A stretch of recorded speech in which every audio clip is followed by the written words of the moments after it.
ચોક બજાર પોલીસ પથકમાં હદમાં વેડ રોડ બહુચરનગર સોસાયટીમાં હથિયારો સાથે આતંક મચાવનારા નોંધાયેલા રાઇટિંગના ગુનામાં 2 વર્ષથી વોન્ટેડ આરોપીને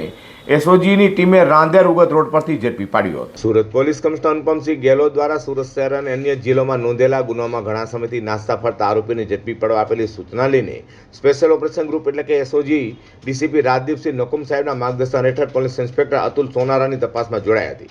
એએસઆઈ જલુભાઈ મગનભાઈ તથા હેડ કોન્સ્ટેબલ રામજીભાઈ મોહનભાઈને મળેલી બાતમીના આધારે ચોક બજાર પોલીસ પથકમાં 2 વર્ષથી રાઇટિંગના ગુનામાં સંડોવાયેલા આરોપી એવા વેડ રોડ વિજયનગર વિભાગ 2માં મારુતિ નંદન કોમ્પ્લેક્સમાં રહેતા મિત ઉર્ફે હેડન ગૌરીશંકર પંડ્યાને